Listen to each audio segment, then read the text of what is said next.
საშინაო სკოლის გაკვეთილებს წარმოგიდგენთ კომპანია სილქნეტი.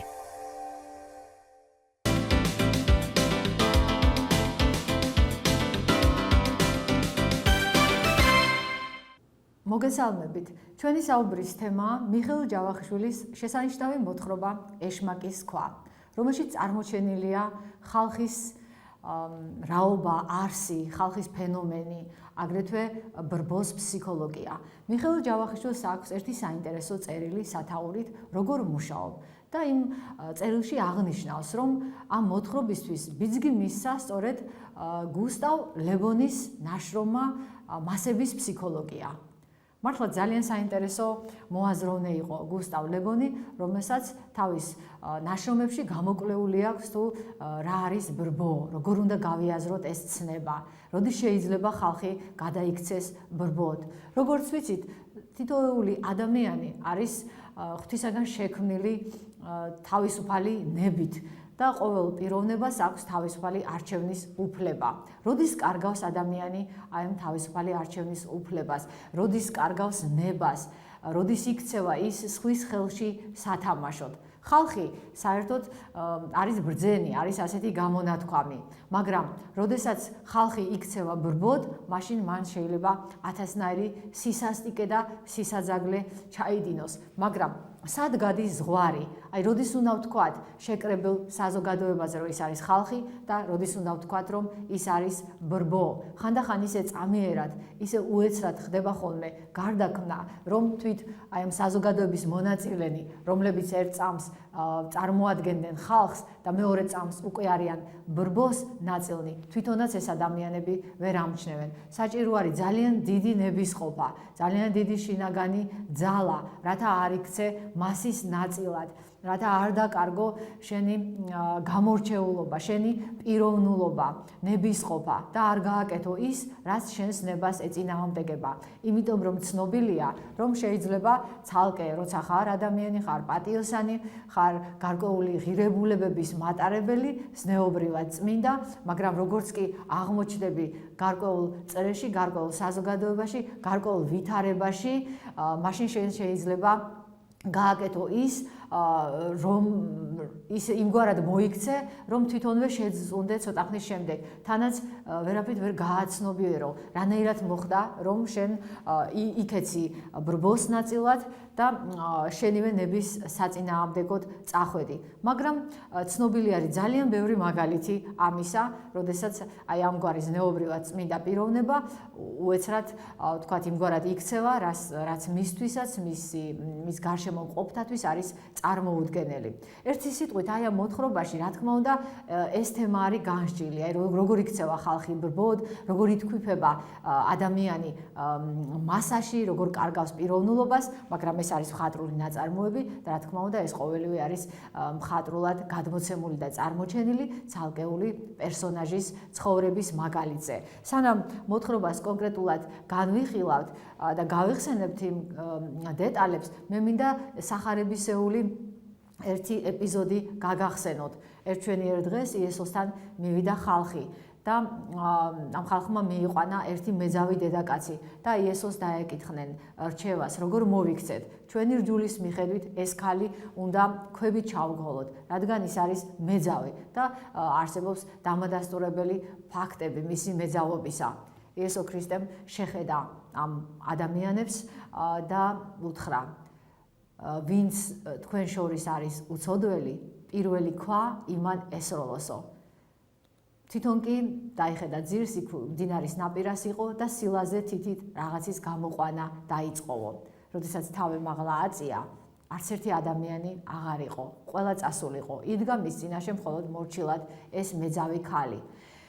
და იესომ უთხრა ამ ქალს, რომ მე გიშვებ, გათავისუფლებ შენ ამ ცოდვისაგან, მაგრამ შეეცადე, რომ ცოდვა აღარ ჩაიდინო. ესე იგი, სახარებაში რა არის მოთხრობილი, რომ ეს ხალხი აღმოჩნდა შინაგანად სუფთა, წმინდა, პატიოსანი, რადგან როცა იესომ უთხრა, რომ ვინც თქვენ შორის აღმოჩნდება, ვინც თქვენ შორის არის ყველაზე უცოდველი, პირველი ქვა იმან ესროლოს, ყველა დაფიქრდა, ყველამ ჩაიხედა თავის გულში და ალბათ თითოეულმა ცალკე აღმოაჩინა, რომ არ იყო შინაგანად წმინდა და რომ მას არ ჰქონდა უფლება სხვა დაესაჯა. ყოველ შემთხვევაში პირველი ქვა ესროლა. სამწუხაროდ საზოგადოებაში ხშირად არ არიან ხოლმე ასეთი ადამიანები, რომლებიც იხედებიან უპირველეს ყოვლისა საკუთარ გულში. ერთი სახარებისეული შეგონებაც მინდა გაგახსენოთ, რატომ ხედავ პატარა ბეწვს შენი ძმის თვალში. უპირველეს ყოვლისა დაინახე ჯერ შენს თვალში დირე და მერე გაკილე და ამხილე სხვა იმისათვის, რომ მის თვალში არის ბეწვი. ესე იგი, ეს შეგონება რას გვასწავლის, რომ ადამიანმა უპირველეს ყოვლისა საკუთარი სული უნდა გაჩხრიკოს, საკუთარ ზნეობას უნდა დააკვირდეს, საკუთარი თავი გაასამართლოს, როგორ იქცევა, როგორ ცხოვრობს და მხოლოდ შემდეგ განსაჯოს სხვისი სიკეთე და მადლი, სხვისი სიავე, იმიტომ რომ ძალიან იოლია სხვის გამსჯელის როლში ყოფნა. სახარებაში ერთი რამ არის კიდევ, რომ განიკითხავთ, რათა არა განიკითხნეთ, იმიტომ რომ განკითხვა არის მხოლოდ და მხოლოდ უფალ შეუძლია განკითხვა. თუმცა ხილებას, რა თქმა უნდა, არ გამორიცხავს სახარებისეულის სწავლება. შენ შეგიძლია ამხილო თუ კი შენი მოყვარეავს ჩადის ან ბოროტად იქცევა, მაგრამ განკითხვის უფლება მხოლოდ უფალს აქვს. ყველანი ღვთის წინაშე წარსდგებით და ის გაგვასამართლებს ჩვენი ცოდვა მადლის მიხედვით. ნახოთ რა ხდება ამ მოთხრობაში. იმისათვის რომ წარმოეჩინა ეს პრობლემა თუ როგორ შეიძლება რომ ძალიან სუფთა ადამიანი უცებ ბბოს ნაწილად იქცეს, აი ეს რომ წარმოეჩინა მიხეილ ჯავახიშვილს ძალიან კარგად. ამიტომ შექმნა ესეთი პერსონაჟი, როგორიც არის სოფიო. საერთოდ მიხეილ ჯავახიშვილი ძალიან დიდ მნიშვნელობას ანიჭებდა მოთხრობის დასაწყის, დასასრულს, აი განსაკუთრებულ მნიშვნელობას ანიჭებდა. ის წერდა, რომ ასეთი ანდაზა არსებობს, მოზვერს უნდა პირდაპირ ქებში წვდე, თუ გინდა მისი დამორჩილება.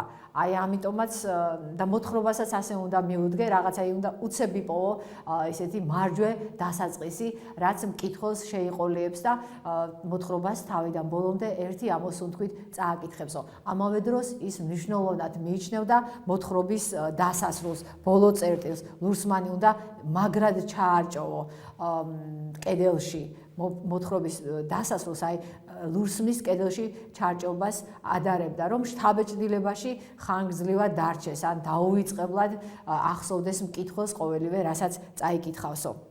აქ ეშმაკის ქვა როგორ იწყება?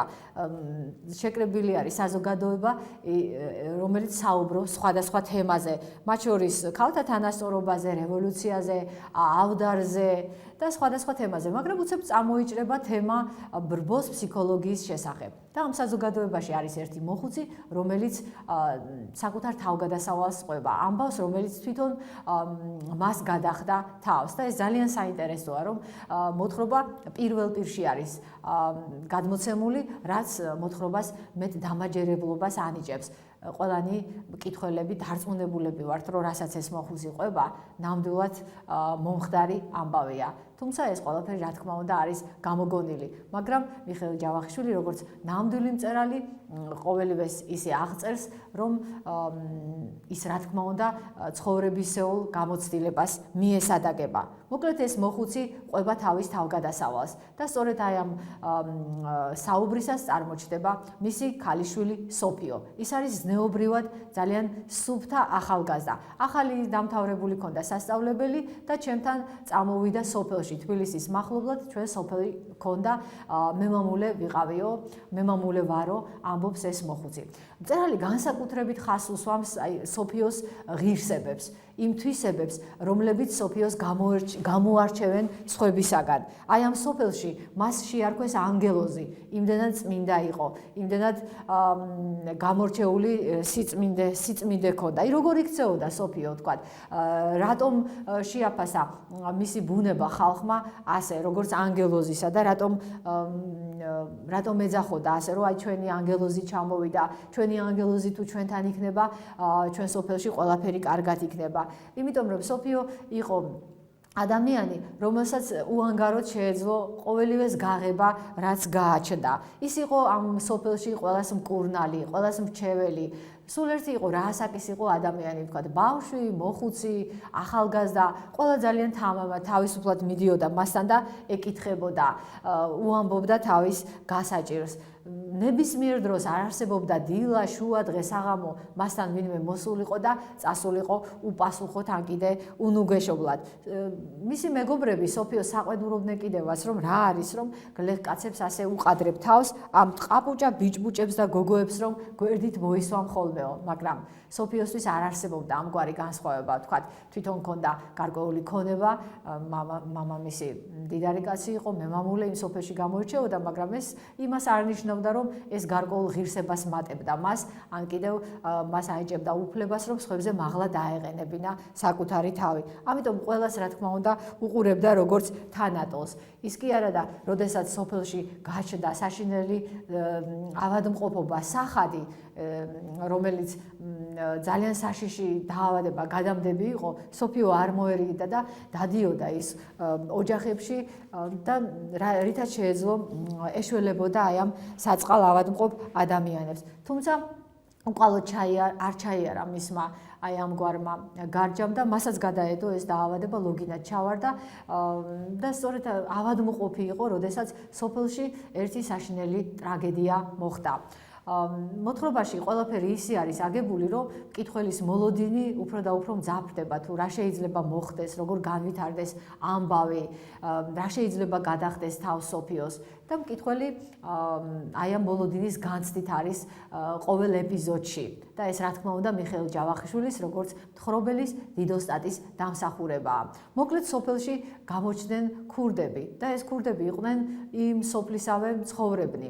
ერთ-ერთს მგლის ლექვს ეძახდნენ, ის იყო დათა, რაღაც გამორჩეული სიბოროტის მატარებელი ადამიანი, რომელმაც აიყოლია თავისი ბიძაშვილი სოლო, ისინი ქურდობდნენ, არავის არ ერიდებოდნენ, ერთვენიერ დღეს სოფიოს მამაც გაძარცვეს. ხალხი ძალიან იყო შეწუხებული, მაგრამ ვერაფერს ვერ უხერხებდა.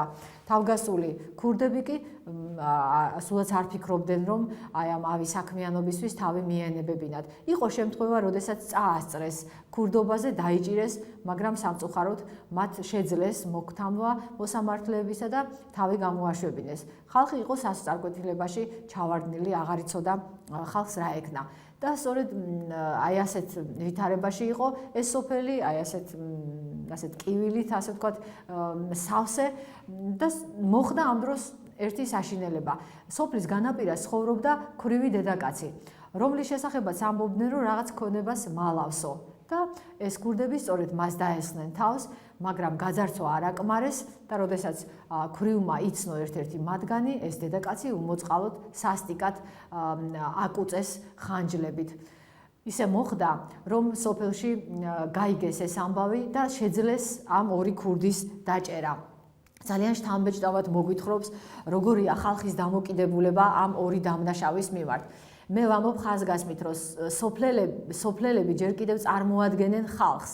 რა თქმა უნდა, მათი გულისწყრომა ამ ორი დამნაშავის მიმართ არის ძალიან ბუნებრივი, იმიტომ რომ დამნაშავის მიმართ სწორედ ასეთი განცდა უნდა ჰქონდეს და მიხეილ ჯავახიშვილი ამ შემთხვევაში არ ამტყუნებს ამ ხალხს, რომელსაც სწორედ ასეთი განცდა გაუჩნდა. ერთი სოფლელი დედაკაცი ამ დროს მივიდა ახლად ნაავადმყოფარ სოფიოსთან და სთხოვა, რომ დახმარებოდა. სწორედ მისი შვილი იყო ერთ-ერთი ქუდი და სოფიოს თხოვა დამეხმარე, არ იქა ვიღუპები, არ ვიცი სოფლელები ჩემს შვილს როგორ მოექცევიანო. სოფიო ჩვეულებისამებრ რა თქმა უნდა დაჰპირდა ამ დედაკაცს, რომ დაეხმარებოდა და რადგან არ შეეძლო სიარული, მამამ გამოსდო ხელკავი და ორივენი წავიდნენ გამოვიდნენ სოფელში, რათა გაეგოთ დაწვრილებით რა ხდებოდა. ხალხის ნაკადი მიემართებოდა ქვრივის სახლისაკენ და რა სურათი გადაეშალათ. დაინახეს, რომ ესე იგი ხალხს გამოესვენებინა ეს სასტიკად დასახიჭრებული დედაკაცი, თან მკერდზე ეს გადაფარებული ნაჭერი ესე იგი აიღეს, რათა ყველას კარგად დაენახა ნამოქმედარი ამ ორი ქურდისა და გამოიყვანეს ეს ორი ქურდი. რათა მათ ეღიარებინათ აი ამ მცხედრის წინაშე თავიანთი დანაშაული. აქ საინტერესოა ერთი რამ, რომ ამ ორ ქურდთაგან ერთი აი ამ მცხედრის დანახვაზე სრულიად შეიცვალა, აცახცახდა, რაღაც დანაშაულის განცდა გაუჩნდა მას, დაემხო ამ მცხერდას და პატიებას თხოვა, დედილო ასე დასახოდა და ხალხს მის მიმართ გაუჩნდა სიბრალულის გრძნობა, რადგან ამ ადამიანს ამ ადამიანმა ქურდმა სოლომ აღიარა თავისი დანაშაული. ამიტომ ხალხი მას მოეპყრა, როგორც გითხარით, ლმობიერად და ხალხი ჯერ კიდევ არის ხალხი, იმიტომ რომ სოლოს შეუნდო აპატია, გაუშვა ის და ოღონდ დაარიგა, რომ შემდეგ ასეთი დანაშაული აღარ ჩაედინა. მაგრამ ნახეთ შემდეგ რა ხდება. როგორც გითხარით, მინდა რომ ყურადღება მიაქციოთ იმას, როგორ გადაიქცევა ეს ხალხი ბრბოდ. როდესაც დაინახა ხალხმა, რომ მეორე დამნაშავე არც დაჩოქებას აპირებდა, არც სინანულს, არც დანაშაულის აღიარებას, მაშინ უფრო რისხვა მიმძლავრა ხალხში და ხალხიდან გაისმა ასეთი საშინელი ხმა. ჩავაქვაოთ და ამ ხმას შემდეგ სხვა ხმებიც აჰყვენენ და მთელი საზოგადოება, ყველა ადამიანი თითქოს განიმსჭვალა ამ საშინელი და სასტიკი შურისძიების გრძნობით. ამ ხალხმა გადაწყვიტა, რომ ჩაექვავებინა ეს დამნაშავე იქვე ახლოს რიყეზე. ამ დროს რას აკეთებს სოფიო, ან რას აკეთებს მამამისი? რა თქმა უნდა, სოფიოც და მამამისიც არიან ძალიან შეძრულები მთლიანად აი ამ სურათის ხილვით და ორივენი არიან უკვე თანამონაწილენი იმ ყოველივესი რაც ხდება. როდესაც შევხედეო სოფიოს, რაღაც საშინელება ამოვიკითხე მის თვალებშიო, ამბობს მამამისი, იმიტომ რომ მე დავინახე მაშიც რაღაც შურისძიების წყურვილი, რაღაც განსხვავებული, რაც არასოდეს მის მზერაში არ შემინიშნავსო. რა თქმა უნდა, სოფიო თავდაპირველად პირდებოდა ამ დედაკაცს, რომ მისი შვილის გამოხსნაში დაეხმარებოდა, მაგრამ იმ ყოველივემ რაც ნახა, მასზეც იმოქმედა და სოფიო ნელ-ნელა გახდა ჯერ იმ ხალხის ნაწილი, რომელიც ცდილობდა, რომ განესაჯა, გაესამართლებინა ეს ორი დამნაშავე, მაგრამ ის შემდეგ იქცა იმ რბოს ნაწილად, რომელმაც გადაწყვიტა, რომ ეს დამნაშავე ჩაექვავებინა. შემდეგ მოვლენები ასე ვითარდება, გაიყვანენ ამ დამნაშავეს რიყეზე, ის ცდილობს ეს მგლის ლეკვა წოდებული დათა რომ გაიქცეს და აი როდესაც ის გაიქცევა, ჯერ პირველი ქვა წამოეწევა, მერე მეორე ქვა, მერე მესამე და ხალხი ესე იგი საოცარი შინაგანი მღელვარებით ახსილი, უკვე სახე დაკარგული, იმიტომ რომ არ შეიძლება ცოცხალ ადამიანს აი ასე ესროლო ქვა და ჩაქოლო. რა თქმა უნდა, ისინი დამნაშავეები იყვნენ და ისინი თავისი დანაშაულისთვის ალბათ ზღვევდნენ, მაგრამ ამგვარად არ უნდა მოქცეულიყო ხალხი. ეს იმას ნიშნავს, რომ მათ ბოროტებითვე უპასუხეს. მაშინ რითღა განსხვავდებოდა ხალხი თვით ამავე დამნაშავისაგან. ხომ მოიქცა დათა სასტიკად, ადამიანი მოკლა, მაგრამ ასევე სასტიკად იქცევა ბრბო, რომელიც კლავს უკვე სხვა ადამიანს. როგორც გითხარით, არავის არ აქვს უფლება განსაჯოს, აი ასე გაუსამართლებლად. ღმერთი არის მსაჯული, რა თქმა უნდა, ზეცაში და ამ ქვეყანაზეც არსებობს გარკვეული წესები და კანონები, რომლებსაც უნდა დაემორჩილონ ადამიანები. ერთი სიტყვით ხალხმა ჩაქოლა და აი ამ პროცესში, ამ ჩაქოლვის პროცესში უნებურად სოფიომაც მიიღო მონაწილეობა. რა თქმა უნდა, იქ ასეთნაირად არის აღწერილი, რომ სოფიოს უბიძგა ვიღაცა დედაკაცმა, რომ აი რას უყურებ, შენც ესროლე ქვა და სოფიომაც ესროლა ქვა, მაგრამ როგორც კი ქვა ესროლა და როგორც კი აღსრულდა ეს შურისძიება, მაშინვე მან გააცნობიერა თუ რა გააკეთა. ესე იგი რა მოხდა? ის უცებ იქცა ბრბოს ნაწილად, დაჰკარგა განსჯის უნარი, დაჰკარგა პიროვნულობა, დაჰკარგა არჩევნის უნარი, რას ნიშნავს? მან თავისით ეს არჩევანი არ გააკეთა. ის მოქმედებდა ბრბოს კარნახით. ბრბო უბრძანებდა მას, რომ მასაც აეღო ქვა და მასაც ესროლა მისთვის. ამიტომაც ქვია ამ მოთხრობას ეშმაკის ქვა. აი ეს ქვა, რომელიც სოფიო ისროლა, თითქოს ეშმაკმა ჩაუდო ხელში. თვითონაც სწორედ ასე განიცდის და ასე აფასებს ამას. ამიტომაც ეუბნება მამამის საშინლად შეძრული შინაგანად, რომ მე არ მინდოდა ის დედაკაცი, იმ დედაკაცმა შემაცდინა. რა თქმა უნდა, ეს არის თავის მართლება, იმიტომ რომ თუ ხარ პიროვნება, ვერავინ ვერ უნდა შეძლოს შენი შეცდენა. არადა მიხეილ ჯავახიშვილმა მოთხრობის პირველ ნაწილში სწორედ იმგვარად აგვიხატა სოფიო, რომ კითხოს წარმოდგენა ექნებოდა მასზე, როგორც სწორედაც რომ ძლიერ ნებისყოფიან პიროვნებაზე. მაგრამ მწერალმა სწორედ ეს საშიშროება წარმოაჩინა, რომ ბრბოს აქვს ძალიან დიდი ძალა, ბრბო მთლიანად გარდაქმნის ადამიანს, მთლიანად ფერს უცვლის და მთლიანად თავის ხელში იგდებს და ბრბო ეს არის ეშმაკის ხელში ძალიან დიდი იარაღი. ფაქტობრივად ბრბო მოქმედებს ეშმაკის სახელით და სწორედ ამას აცნობიერებს სოფიო ის ის ამბობს, რომ ერთი ქვავესროლე, მხოლოდ ერთი, ისიც ეშმაკმა მასროლინა, მე არ მისროლია. სოფიო ისევ ლოგინად ჩავარდა და ძალიან მალე ხელიდან გამოგვეცალაო. ესე იგი ყვება ამბავს მოხუცი. ესე იგი სოფიომ ვერ გადაიტანა აი ეს ამბავი, რომ ის იქცა ეშმაკის ხელში იარაღად, რომ მანაც მიიღო მონაწილეობა ამ შურისძიების სასტიკ პროცესში. მანაც მიიღო მონაწილეობა ადამიანის მკვლელობაში და დაარღვია უპირველესი ერთ-ერთი მნიშვნელოვანი ცნება ღვთისა, არა კაცკლა.